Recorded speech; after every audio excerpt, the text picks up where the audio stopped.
Hey YouTube, Mossberg Bryson here, bringing you guys a review of the Smith Wesson 38 Special. This model here is an airweight, so it's extremely light, really good for conceal and carry. It has the internal hammer, and just for you safety wackos out there and nuts who think people are stupid enough to do a video with a loaded weapon, you can see there's nothing in it. Alright. I like this gun. It's a little hand cannon. You definitely want to make sure you're a pretty decent shot if you're shooting at anything with any distance, since if you look here, there's really not that great of sights on the thing. But this gun really wasn't designed for long range target practice. You know, it's conceal and carry, up close and personal, dirty work.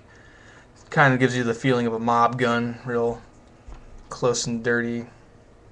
Get what you gotta get done. One thing I don't like about this gun is the trigger pull on it.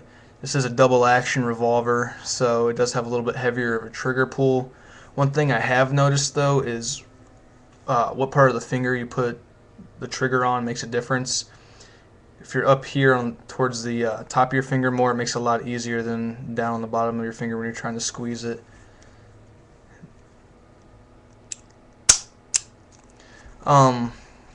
Also, I know a lot of people who said, you know, I picked one of these up for my mom or one of these for my girlfriend to carry in her purse or something like that. I don't know that I would do that, just because the trigger pull there, it is kind of tough, and in a situation, you know, you might not be as familiar with the weapon as you should be, and that can just add to the panic. When you're pulling, and you don't get a good fire, or, you know, you can't get the gun to go off. And again, it is a hand cannon, so I think if I was picking up a gun for conceal and carry for a woman, I would pick up maybe a 9, something like that. It's not going to have as much recoil, in my opinion, because it's such a small barrel, and all that recoil just comes back into you. You know, I heard at one point that most of the cops carried 38s, at least around in my area, and they made them stop carrying them because of the mortality rate if they had to pull their weapon and fire on somebody.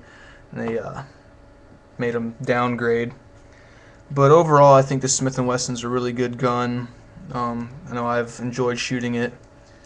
It's really light. It's a J-frame. You know, easy for conceal and carry. I would conceal this weapon. As always, thanks for watching the video, and subscribe to my channel.